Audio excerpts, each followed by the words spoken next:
Fala pessoal, tudo bem? Muito bem-vindos ao Gente Saúde, mais um episódio do nosso podcast, videocast, que trata sobre temas de RH.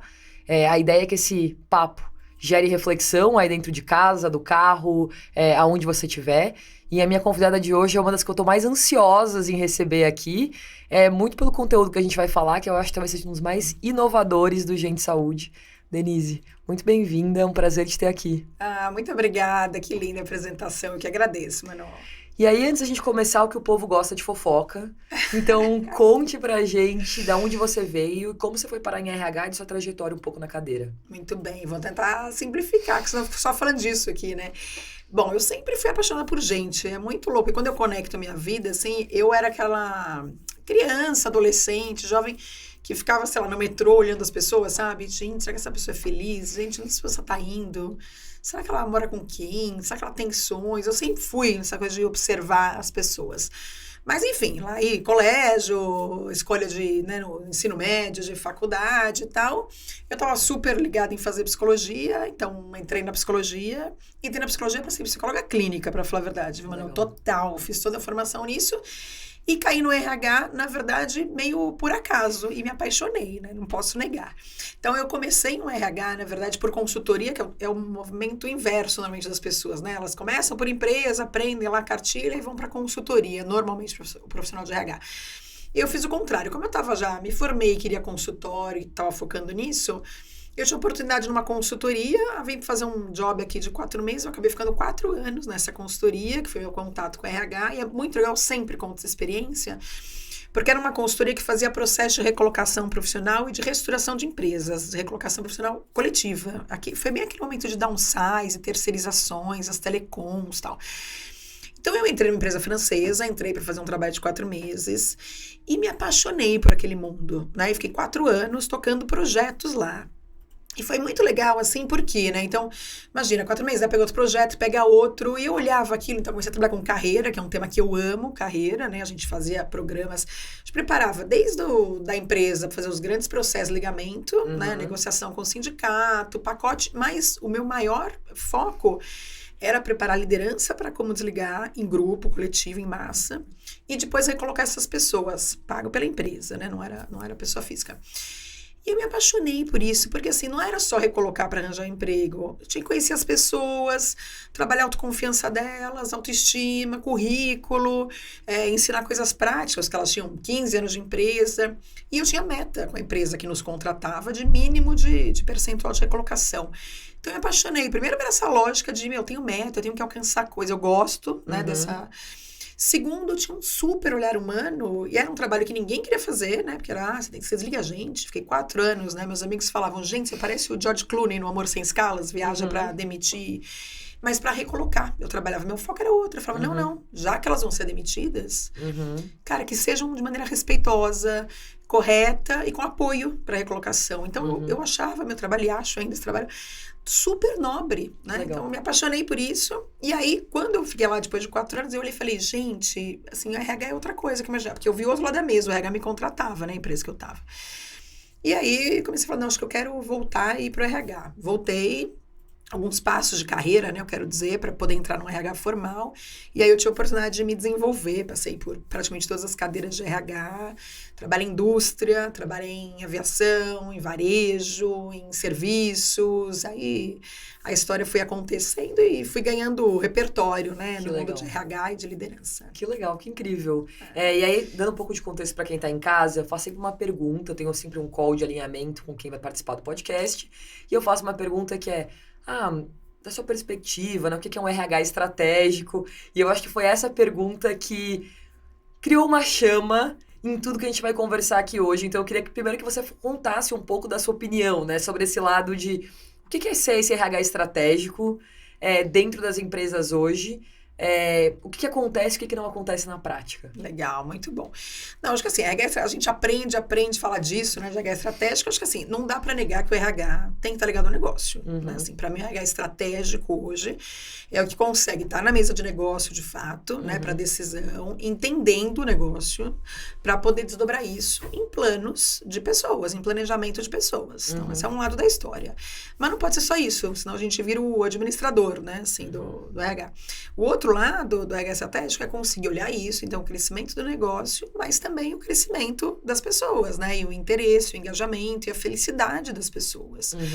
Então, para mim, esse é o ponto. O que eu acho, né, que eu acho que foi onde a nossa conversa pegou fogo ali, é que, e todo mundo sabe disso, e aí sabemos também que o mundo está mudando muito rápido. E o meu incômodo hoje é por que como RH a gente está rodando os mesmos processos que a gente rodava em 1980 e 90, né? Se o mundo mudou completamente. Então, para dar exemplo, então, o RH estratégico legal, tem que estar com o negócio, mas ele tem que ser agente de mudança, tem que olhar para frente a empresa, mover as pessoas, provocar da maneira correta. E aí, pensando em mundo, né, num foco, como a gente falou, de mais inovador e mais o que acontece, tem uma coisa que não encaixa, que é o incômodo que eu tinha, assim, tenho ainda, né, mano, o que é? Olha só, qualquer um que fala hoje sobre trabalho, né, trabalho, relações de trabalho, ambiente corporativo, a gente vai ler as mesmas coisas, né? A gente está falando de uma geração que quer se conectar por propósito, que quer ter significado no trabalho, as relações de trabalho que mudaram completamente, se aceleraram na pandemia, essa mudança de relações.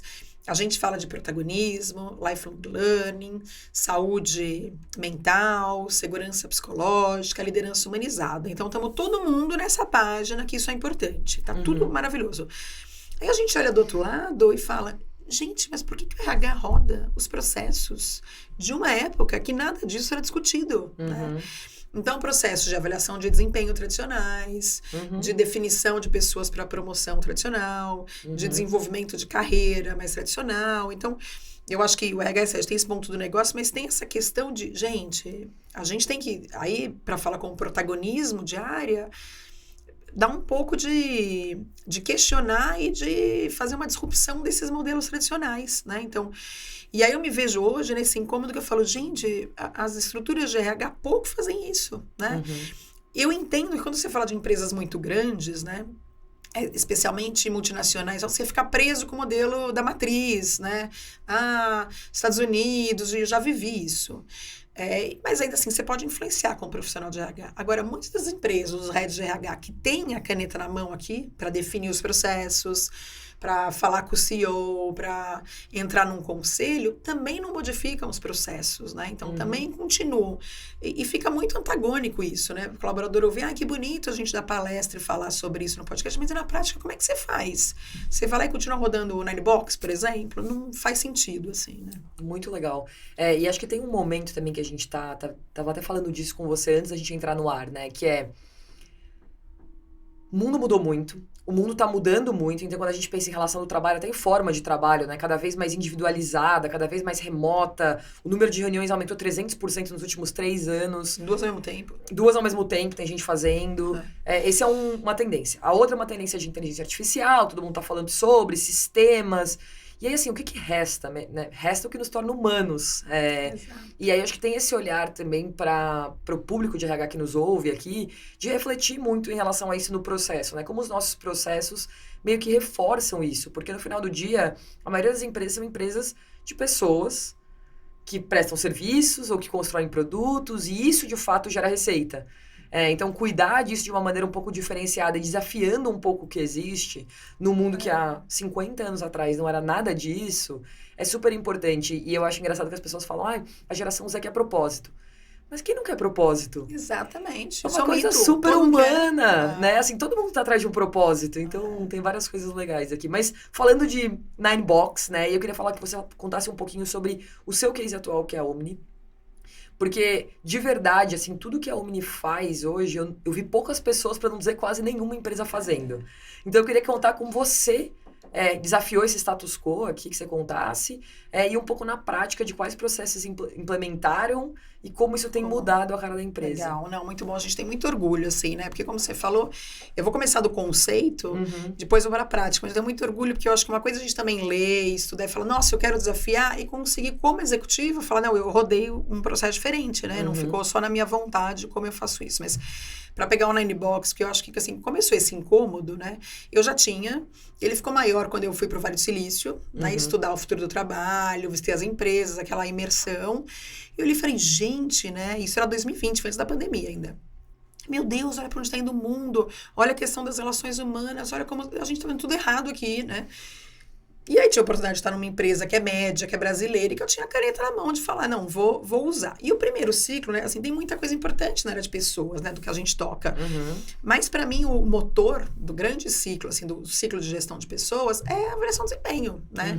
Já de carreira, desenvolvimento, os outputs todos, né, assim, promoção, desligamento, vem tudo de uma avaliação de desempenho. Ele é muito central. Ao mesmo tempo, eu acho que a ferramenta, né, o ciclo ali mais trabalhoso ou específico é o do Nine Box, mais conhecido. Então, aí pegando isso, né, se a gente olha, e eu tinha esse incômodo, gente, como é que a gente roda Nine Box, né? E começou, a gente tem que rasgar o Nine Box.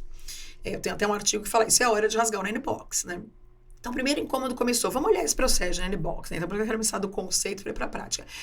O processo, assim, ele se viciou sozinho, né, para começar. Mas se você olha hoje, você fala, bom, primeiro, eu tô falando de segurança psicológica e não tem nada mais contra isso do que você colocar um rótulo nas pessoas. Rótulo. Você é box 1 nesse período, você é 2, você é 9, você é A, você é B, independente de como você conta os box. Mas é um rótulo. Um rótulo para as pessoas que a gente está dizendo, para elas terem propósito, serem verdadeiras, fluídas, que tudo está em movimento, que tudo pode mudar, as estruturas, mas você tem um rótulo que te diz quanto eu vou te dar de percentual de aumento, como é que vai ser seu desenvolvimento, se você está elegível ou não a isso, aquilo. Então, é meio doente o output disso. Mas você pega o processo inteiro traz sofrimento, né? Porque você vai lá e faz pensa na matriz de esforço-impacto, né? E como RH, quantas eu não rodei na Nanibox? E o esforço que você tem que fazer para rodar um bom comitê de Nanibox é enorme, né? Você prepara aquela liderança, você ensina ele a fazer primeiro uma avaliação bem feita, depois como é que ele se posiciona no comitê, depois você faz a mediação desse comitê para que todo mundo consiga ser verdadeiro, traga os pontos de verdade, desenvolvimento, né? Aí, se você não tem uma curva forçada, né, em metas ou em Nine Box, você vai ainda falar, então, legal, todo mundo falou, agora precisamos chegar nesse número, aquele. E aí, você vai criando sofrimento, o líder não concorda com aquilo, mas ele tem que ceder, começam os combinados, eu cedo aqui, você cede ali. Então, veja que o processo que a gente desenha propicia sofrimento para a própria liderança e eles se desvirtuarem e se acomodarem, né?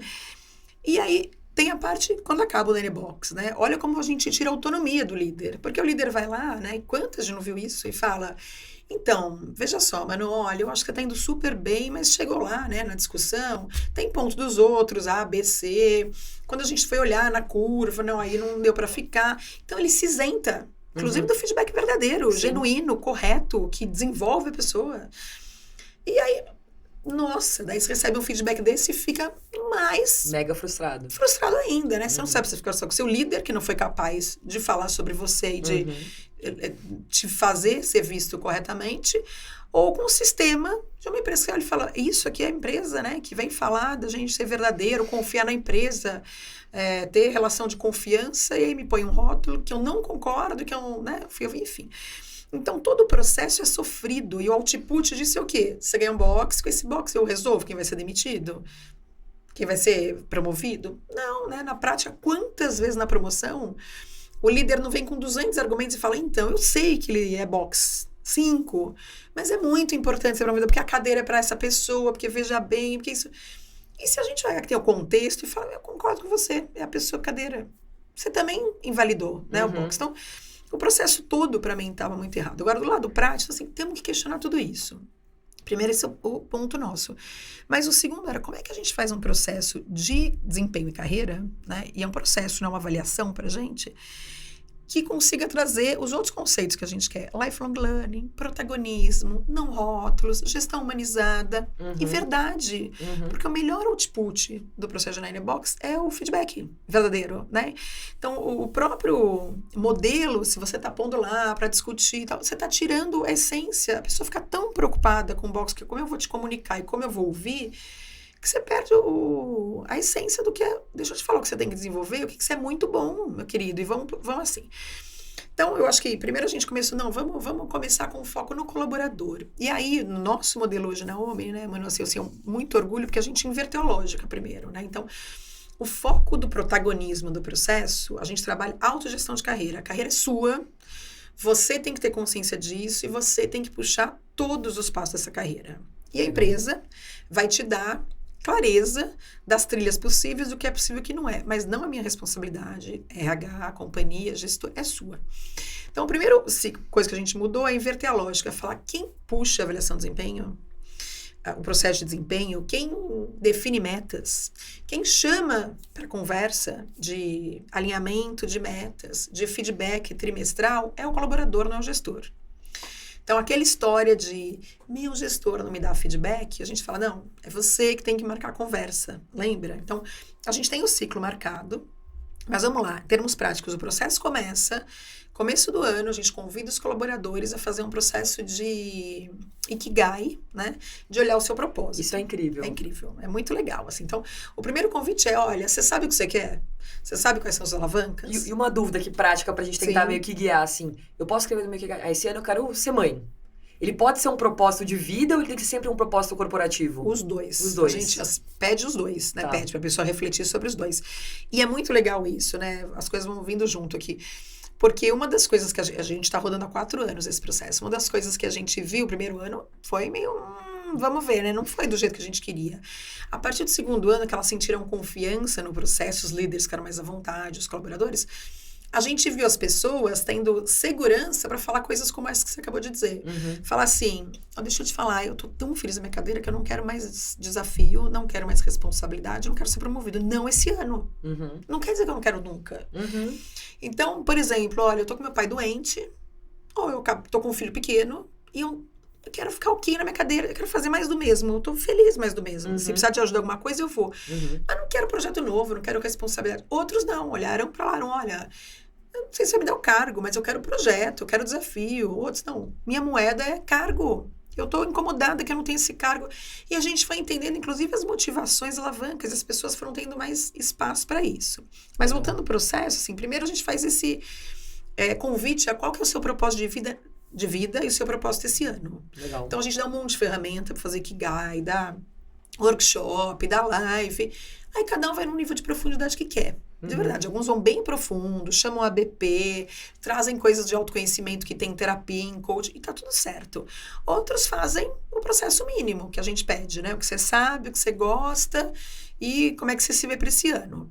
Segundo passo é o passo de... Você já conhece o planejamento estratégico, que a gente divulga muito claramente, que foi um desafio para fazer isso, né? Então, a estratégia da companhia, a estratégia das áreas, os QRs de todas as diretorias. Se todo mundo tem essa clareza, a gente faz essa divulgação assim, muito forte. Eu digo para ele, se você conhece os objetivos da companhia para 3 anos e para este ano, você sabe quais são da sua área, da sua diretoria, você propõe suas próprias metas. Então, começa daí também. Eu vou lá, eu tenho um período para escrever as minhas metas. Modelo SMART, individuais, fazer as réguas de entrega e tudo isso. Fez tudo isso? Então, fiz meu propósito. E olhando o que eu quero, olhando o que eu sei fazer, olhando o que a empresa precisa, o que é minha meta, as 4, 5, 6 metas que eu vou ter. E aí, eu chamo meu gestor para conversa. Olha que legal, assim, essa inversão já mudou muito, né? Eu vou lá, chamo e falo, bom, entendendo tudo aqui, e as metas, Manu, para esse ano, entendo que são essas, certo? Para minha área, para o meu time, para mim mesmo. E aí o gestor mudou de papel, ele entrou num papel de mentor, né? Ele fala, não, régua baixa aqui, não, isso não é prioridade, ele tem que aconselhar, o papel dele da direção, mas não é papel dele fazer a meta, né? Puxa, Manu, isso aqui acho que não vai ser viável, isso aqui, vamos esperar o investimento, não sei se vai ter, gostei disso, então ele calibra, ele ajuda. Fechamos as metas, colocamos no sistema, vamos acompanhar porque é importante.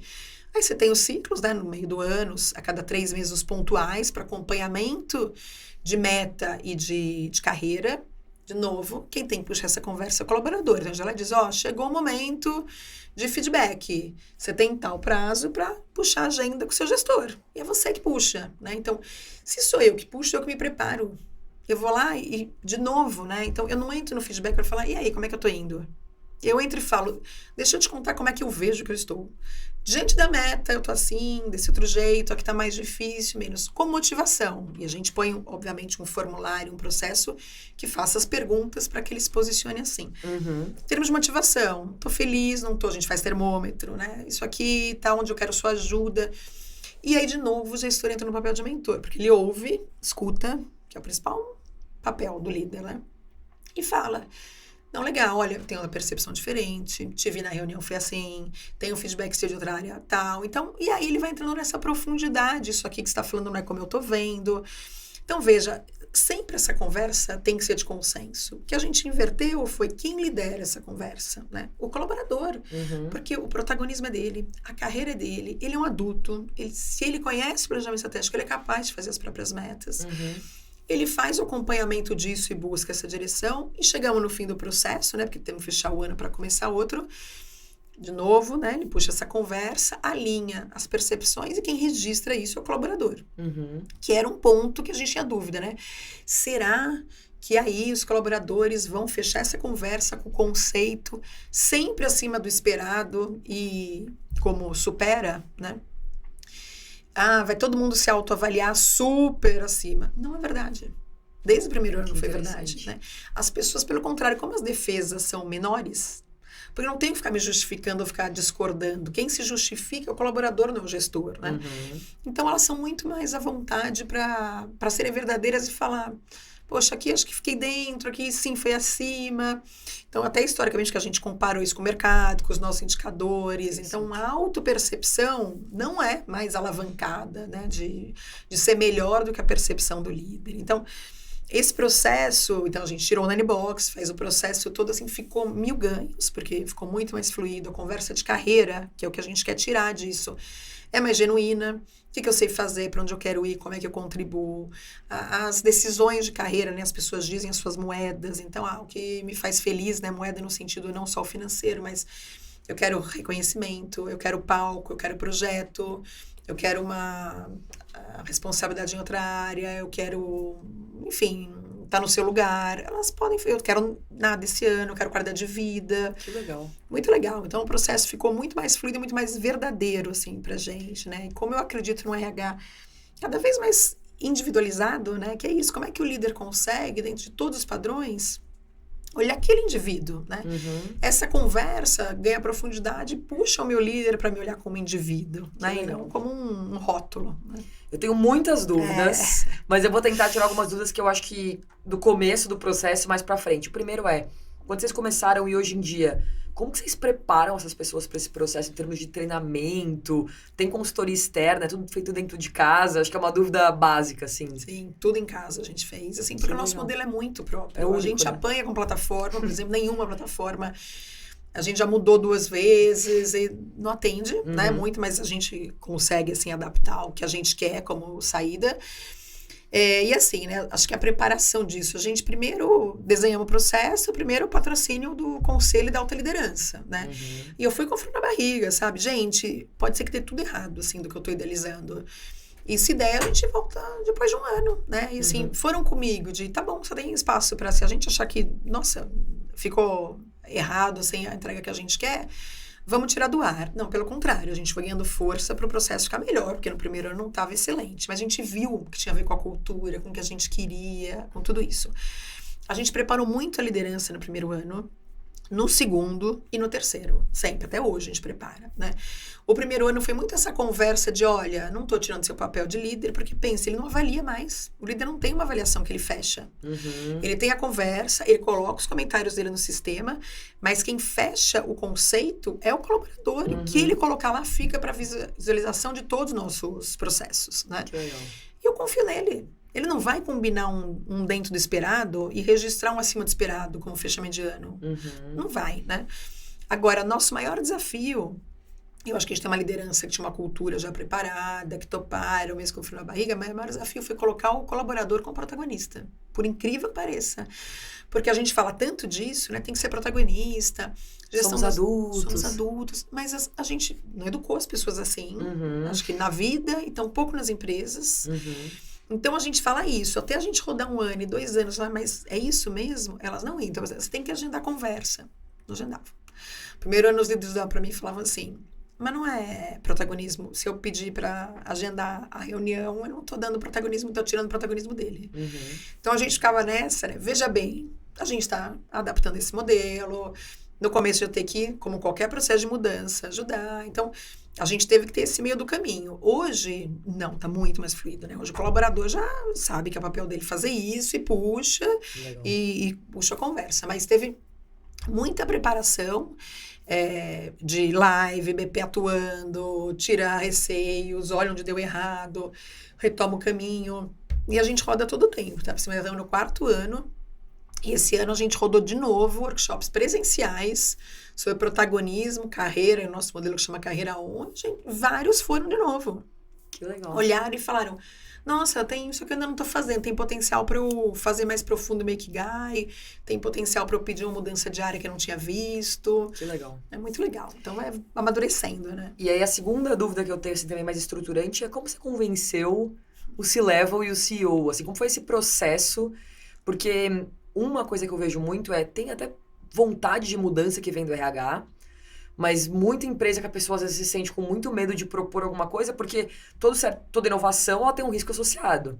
Então, o processo pode dar muito certo, mas pode dar muito errado. Eu poderia falar horas sobre isso, né? Como eu vejo também como o papel de um CEO é tolerar o erro, porque o erro é primo de primeiro grau da inovação e da mudança que faz o salto realmente ser significativo.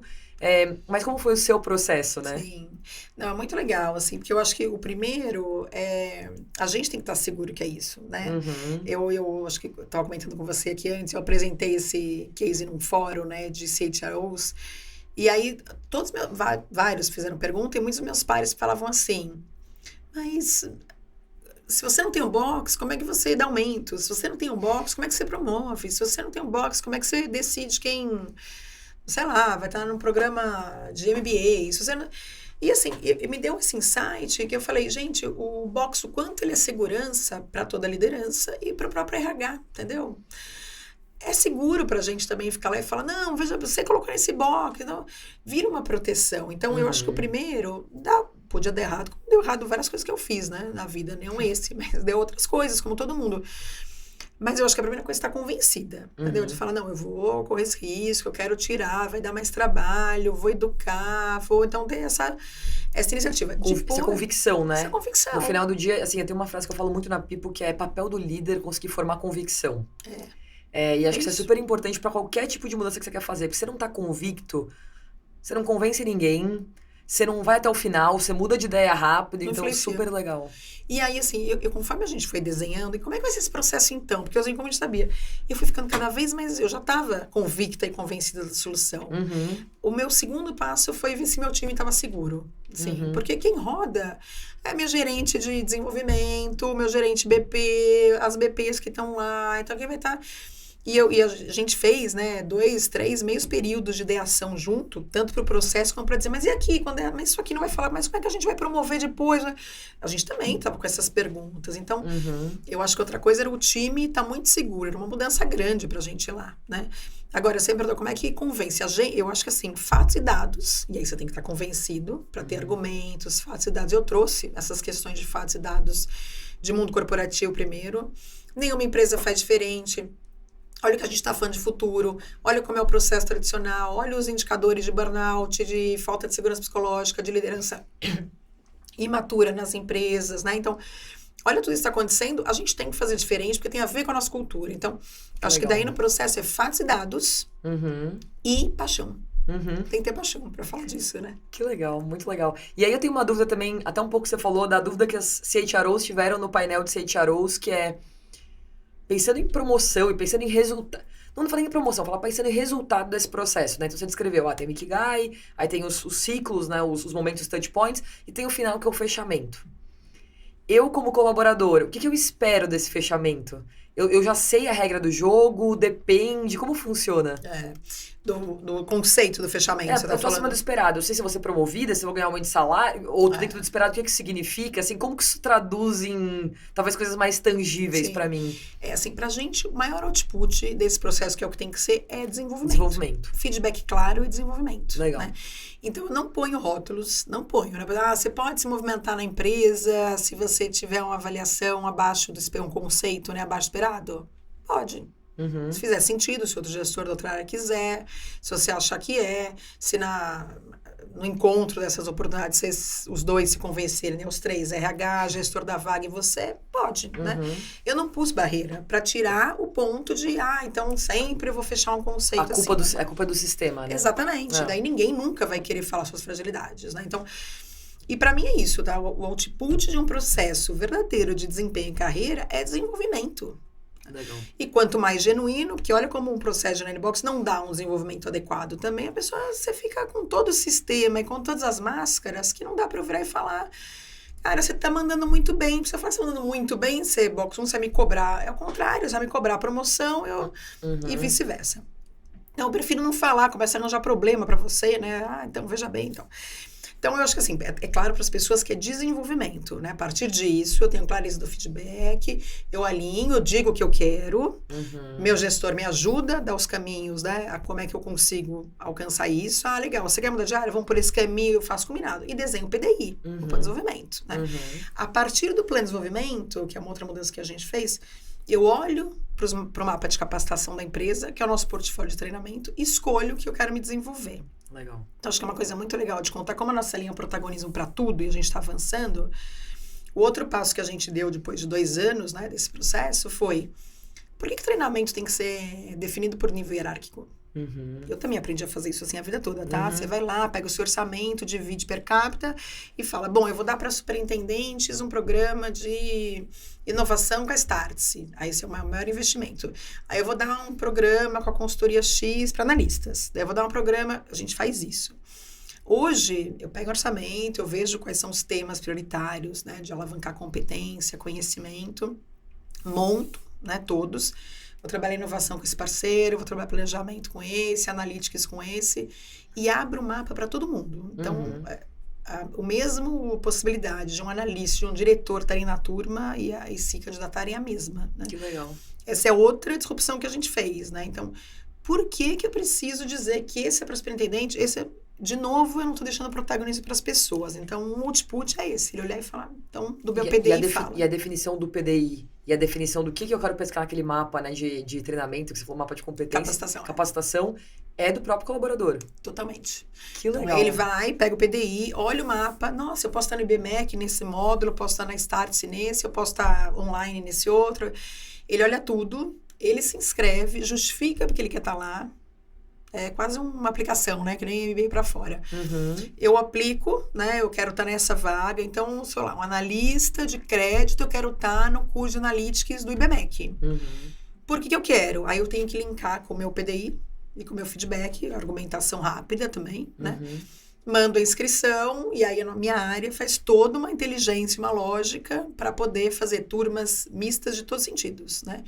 Nível de cargo, todos relacionados ao PDI, óbvio, esse é sempre o ponto de elegibilidade. Mas aí a gente monta esse mapa de, bom, deixa eu conseguir colocar na mesma sala. Áreas diferentes, tempo de empresa diferentes, níveis hierárquicos diferentes, bagagens diferentes. E ficou muito legal, né? Porque a gente estava de protagonismo, de oportunidade. Então, assim, também foi disruptivo de olhar... As pessoas, assim, analistas, eu não acredito que eu estou na mesma sala do diretor, e o diretor ia falar, gente, é sensacional ver, porque é assim o mundo hoje, entendeu? Assim, o conteúdo que está no TED Talks, no podcast aqui, em Harvard, todo mundo acessa ao mesmo tempo, né? Porque eu digo, quem tem que consumir o quê? Que legal. Todo mundo pode consumir tudo, lifelong learning, entendeu? Que legal. Então, esse é um dos outputs, mas a clareza para as pessoas é isso. Agora, continuo fazendo processos, né? De promoção, de remuneração, de mérito. A gente olha para tudo do colaborador, né? Aonde ele está, o que ele escreveu de propósito no Carreira On, o que ele pediu, como é que está o PDI, como é que está o posicionamento na faixa, como é que está a percepção de entrega, quanto tempo ele está, e a gente toma as decisões colegiadas sempre. Que legal. E acho que esse é um ponto muito bacana, assim, tem um lado que eu sempre vejo como uma falha meio estruturante desses processos de curva normal, né, inbox, que existem pessoas que é o mais normal, oscilam entre boa performance e má performance, porque a vida também é momento de oscilação, tem um lugar também sobre a meta, que geralmente é determinada de cima, a meta pode vir agressiva, então, se a meta tá errada, e você não teve buy-in naquela meta, você não acredita naquela meta, e você performa abaixo dela, também você se desresponsabiliza em relação a ela. Porque você fala, isso aqui essa empresa aqui toda hora e bota a meta cada vez mais alta e tal. Então tem um lugar muito legal de chamar esse protagonismo, e é um modelo que tolera muito bem, por exemplo, pessoas que são muito high potential e ficam muito tempo como high potential. Que o Ninebox, ele tem uma questão meio política, que eu sempre vejo, assim, rolando nos bastidores, que é, uma hora eu falo que fulana é o melhor box. Aí depois eu falo que ciclana. E mesmo se a fulana estiver lá de novo, a gente fala, mas a fulana já foi ano passado, não precisa ser 2 anos seguidos. O sistema se corrompe. E aí a fulana, que era a melhor pessoa que a gente tinha na empresa, fica extremamente frustrada, porque o sistema não permite, por exemplo, que ela... Então, é um sistema que ele meio que tolera e até estimula meio essa mediocridade. Exatamente. E eu acho que isso é muito interessante. E as questões políticas, os combinados, os lobbies, totalmente. E é isso, né? Eu acho que você gasta uma energia enorme para pensar todo mundo, sendo que depois de um tempo de aplicação, né, de anos passados, o sistema se vicia. As pessoas sabem como tem que jogar aquilo e elas até negociam, né? Sim. A gente não põe tanta crítica nesse, não põe nesse, a gente vai aqui e fica... mediano para todo mundo, né? E não fica justo a avaliação, né? E como é por comparação, alguém tem que entrar, alguém tem que sair, é por comparação. Como é que você não pode estar num ano ninguém bom, todo mundo acima da curva, o ano que foi espetacular, o ano que não foi, Sem né? dúvida. Verdadeiramente. E aí, Denise, falando um pouco de cultura, né? E de como os rituais de pessoas também reforçam essa cultura na prática. Como que você acha que toda essa mudança que você descreveu até agora mudou as pessoas que trabalham na Omni? Muito legal. Assim, Manu, a gente já tinha uma cultura muito forte, né? Então, muito legal e propícia. Porque para você estabelecer um processo, você tem que respeitar a cultura. Né? Eu falo isso, eu passei por empresas muito legais que esse processo não cabe de jeito nenhum, entendeu? Não cabe, porque é uma cultura agressiva, porque não está olhando a vontade... necessariamente dos indivíduos, porque vai sobrepõe ou não meta segue ponto, porque ainda tem a cultura avaliativa, enfim, então tem que ver com a cultura. Mas cultura, né, eu sempre digo, cultura para mim é 3Ds, né, você define, declara e demonstra. Então, o define como é que eu junto todo mundo, né, coloco mais gente engajada para definir o que a gente o que a gente quer ser, né, então o propósito, o nosso DNA, nossos valores, comportamentos, cultura. Aí eu declaro que todo mundo tem que saber, todo mundo tem que, né, da copeira, o diretor tem que saber quais são os valores, qual que é o propósito, qual que é a nossa missão, enfim. E declara e repetição. E o demonstra, que é o trabalhoso, que é o dia a dia, que é o tocar o bumbo, né? Então, e o demonstra, ele vai vir por ritos, por símbolos e por liderança. Aí é isso, tem que cuidar o tempo todo. Cuidar da coerência entre símbolos, ritos e liderança. Né? Então, eu tô vendo escrito na parede, mas eu tô vendo minha líder fazer? Não. Então, não tá coerente. Né? X, atenção. A colaboradora fala, isso aqui não sei se é assim, vou ficar mais observador. Não, né? O que ela tá falando, eu tô vendo ela fazendo a decisão. Então, faz sentido. Então, eu acho que assim, já era uma cultura que a gente falava muito de humanização, de cultura humanizada. Tem a ver com o nosso negócio, né? A Omni é uma empresa do segmento financeiro que faz financiamento de veículos prioritariamente usados para classe C, D e E, onde a gente dá crédito para quem não tem crédito. Né? Então, o nosso próprio missão e visão fala de inclusão econômica, de inclusão social, de poder, né, por esse modelo de crédito julgamental, dar crédito com maior risco, e é sempre um crédito produtivo, então, né, nossos clientes majoritariamente compram o carro, o caminhão, a moto para fazer um serviço, né? Sou massagista, preciso do carro para transportar a minha maca, eu sou Uber, eu sou, enfim, saindo caminhoneira, né? Tô querendo para fazer o meu autônomo, enfim. Então, olha, a gente já falava isso, né? O crédito é humanizado, é julgamental. A empresa tem impacto social. A gente quer ouvir as pessoas. Então, tudo se falava, né? Isso era muito legal. Quando eu trouxe o modelo de falar, gente, eu não quero pôr rótulo em vocês. A gente não tem a ver com a gente quer ouvir as pessoas falarem de verdade sobre as ambições dela, expectativas, e conta lá, e puxa, o protagonismo é seu, não vou dizer onde você tem que ir, você que vai ter, e isso foi pegando força, quando a gente no segundo ano, começou a ficar bom, né? Isso foi acontecendo e fez coerência para as pessoas, né? Nossa, a gente falava, faz todo sentido, é muito legal. Então, a gente começou a ver muito resultado legal, aumento do nosso clima organizacional, que a gente mede com a GPTW. Então, a gente está exatamente há 4 anos como a melhor, número 1, para se trabalhar no nosso segmento. Né? Caramba, que legal. Super alto engajamento. E aí, questões específicas, né? De oportunidade interna, de desenvolvimento, de poder ser o mesmo no trabalho, de meu líder é claro, né, nas expectativas, eu tenho espaço para discuta. A gente cresceu muito nessas questões, que já eram legais, mas crescemos mais ainda, né, que nos colocou em outros lugares. Então, esse é um ponto que é engajamento. E aí, engajamento traz resultado. Né? Assim, é inevitável, isso nos trouxe uma matriz de performance com melhores resultados, distribuímos PLRs maiores, né? Porque o nosso modelo, você falou, o Carreira On, né? Esse modelo traz como output desenvolvimento. E o remuneração variável vem das metas que são coletivas, que são de matriz de performance, são comuns. Isso é cultura também, né? A meta não é para a gente alcançar junto as metas, né? Então, a gente tem por BUs, tem por áreas, mas elas são coletivas sempre, a remuneração variável. Então, olha como as coisas foram se falando, né? E aí, de novo, tô mais engajado, tô mais feliz, assim, pra gente é tão óbvio, né? Assim, a fórmula que é, bom, se eu tô no lugar onde eu gosto do que eu tô fazendo, sei, posso eu mesmo, eu vou produzir mais, vou gastar menos energia para produzir, né? Porque eu não preciso ficar sofrendo, não preciso ficar com jogo político, não, eu posso fazer meu trabalho, ser eu mesmo. Então, gasto menos energia, fico mais eficiente, ou mais inovadora, ou trago mais propositiva, mais protagonista. Isso gera mais resultado que distribui riqueza para mim também, né? Então, legal.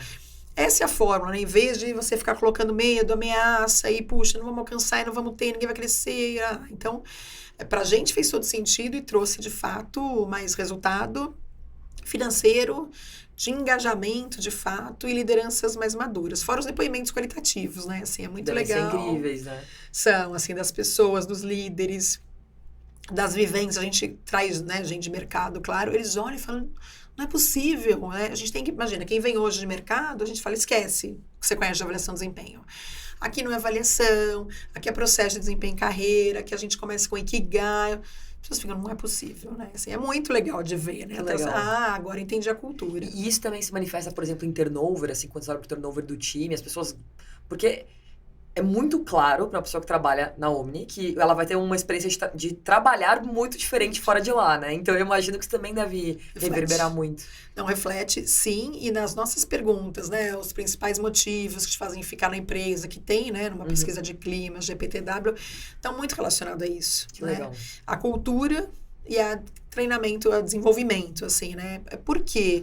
Porque... Assim, a Omni, somos empresa média, estamos concorrendo no mercado em algumas áreas, com profissionais que podem estar... Tecnologia, né? Você sabe disso. Eu posso estar trabalhando para mim ou para o Google nos Estados Unidos, né? Dentro de casa.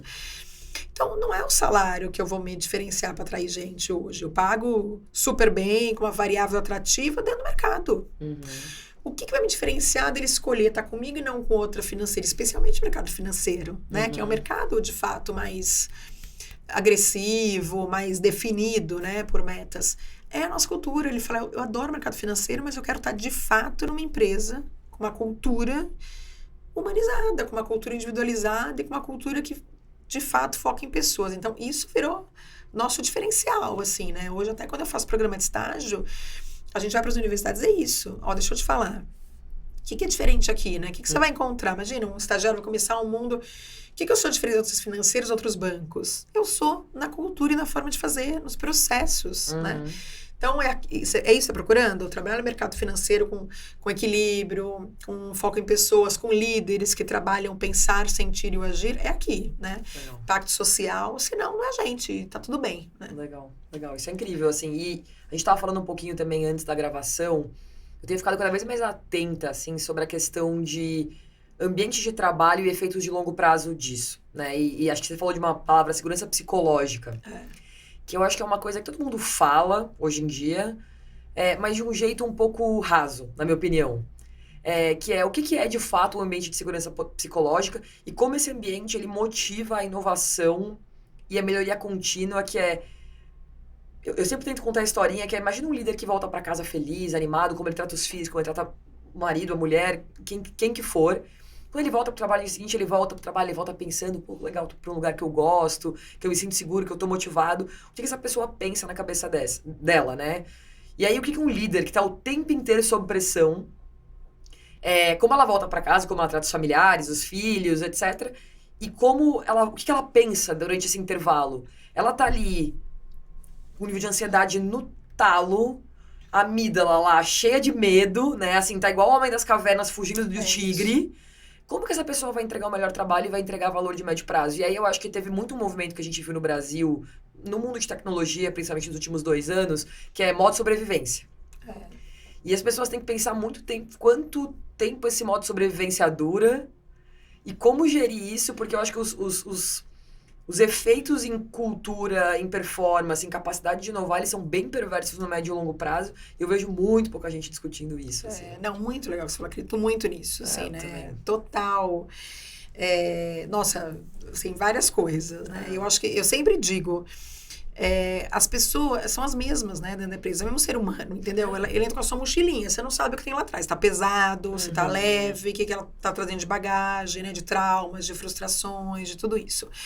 Outro lado da história individual é assim, gente, a pessoa, quem já estava infeliz no trabalho, quem já viveu estar infeliz no trabalho, você, eu, qualquer pessoa, sabe o quanto isso impacta a sua vida, né? Então, assim, você tá infeliz, porque a cultura, porque é seu gestor, ou porque você tá com medo de ser mandado embora, não tem como você não refletir isso com as pessoas mais próximas, seus filhos, seus pais, seu marido, sua esposa, é isso, né?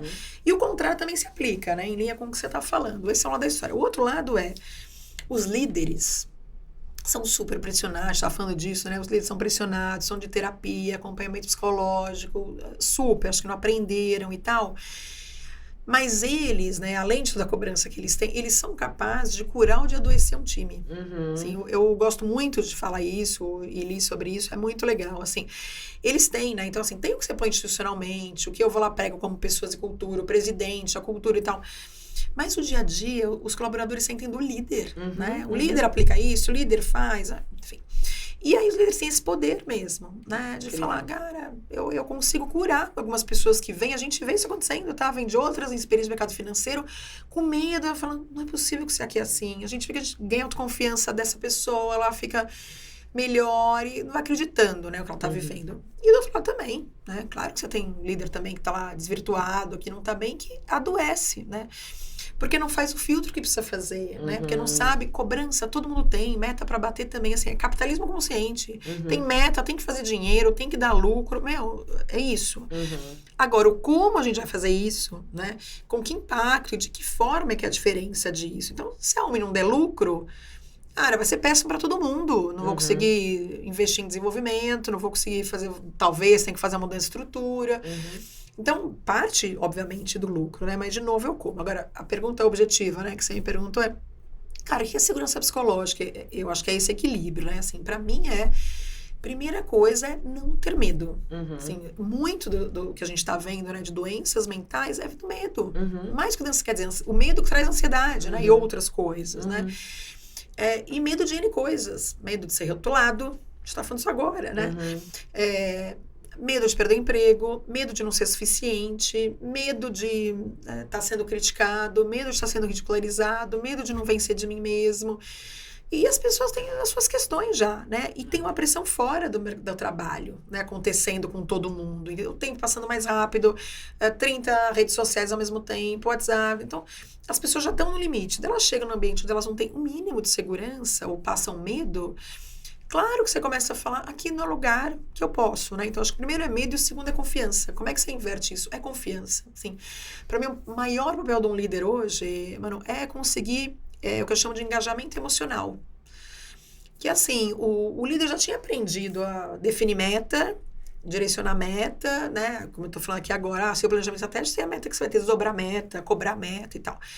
Que é o lado que eu falo que é o alinhar o pensar de um time, né? Aqui, ó, essa entrega, precisamos e tal. O desafio é alinhar o sentir, entendeu? Alinhar o sentir como é que eu ouço com escuta genuína, para eu saber o que tá por trás de você nesse momento, o que você está vivendo hoje.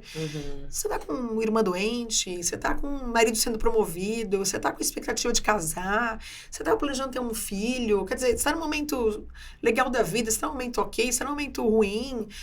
E ter escuta mesmo espaço para falar isso, para eu poder entender dentro do trabalho como é que se reflete, como é que eu te motivo, quais são. Então, Eu acho que E aí, como é que se cria engajamento emocional? Com proximidade, né? Com relação de confiança. A gente ouve tanto líder falar, essa nova geração não quer nada com nada, essa nova geração não tá inteira no trabalho, não confia, não... Mas assim, eu, né, hoje, né, pensa, como empresa e representada pelo líder, tô fazendo esse passo, né, de mostrar que eu confio em você, de mostrar que eu quero te ouvir, de mostrar que você faz parte aqui, que você é tão importante quanto eu bater as metas. Então, esse ponto, né, de não ter medo é uma coisa, que acho que isso é institucional e liderança, mas da liderança é criar proximidade para criar engajamento emocional. Esse para mim é o ponto. Que legal. Então, assim, eu acredito muito no que você disse, assim, eu acho que é um jeito de repensar um pouco do papel da liderança, bem grande em relação ao que a gente tem hoje, né? Porque hoje o gestor, né, como as pessoas gostam de falar, eu cascateio meta, eu cobro, eu faço one-on-one de alinhamento de prioridade, eu falo um pouco de carreira, mas assim, pensando que uma empresa mais tradicional cobra, fala muito pouco sobre ambiente, fala muito pouco sobre engajamento emocional, que na verdade, os ambientes de sucesso onde as pessoas de fato conseguem entregar essa melhor. Então, incrível. Até te fazer essa última pergunta, que era o que o líder na Omni ficou, né? O que ficou pra ele? Acho que você acabou respondendo um pouco. Exatamente. Não, e ele ganha com isso, né? Assim, ele também, quando se aproxima e se mostra também próximo, né? Aí conta sobre ele, aí se mostra mais vulnerável, mais aberto. Que legal. Essa conexão, né, de confiança. E isso funciona pra qualquer relação, né? Você pensar. Assim, por que você faz mais? Porque você confia, tem proximidade. Sim. Né? Assim, são as pessoas que você criou relação na vida. Sem Seus dúvida. melhores amigos, os familiares que você tem mais proximidade, sua mãe e seu pai. Então, na relação de trabalho não é diferente. Sem dúvida. E acho que tem uma outra coisa que eu só queria deixar aqui antes da gente ir pro bate-bola, jogo rápido, porque infelizmente nosso tempo tá acabando, a gente poderia falar horas. Sim.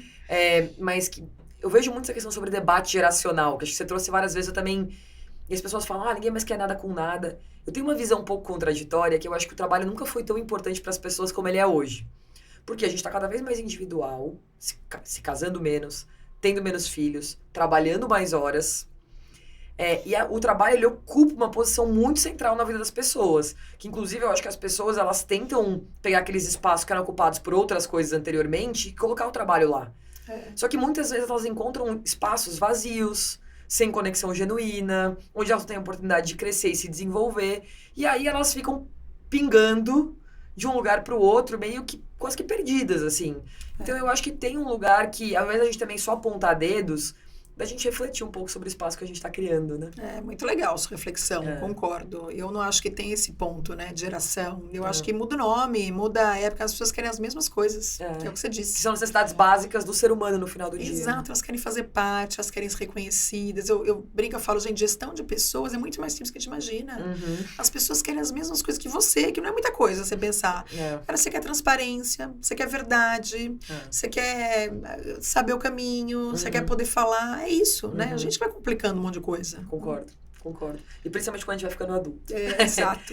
Mas vamos lá, final do nosso bate-papo aqui. A gente tem o bate-bola jogo rápido. São algumas perguntinhas de respostas rapidinhas, assim. Primeira é uma prática de RH que você aposentaria hoje se pudesse. O Nine Box. Sem dúvida, gente. Eu sou polêmica, crítica com isso. Eu acho que já fui o tempo.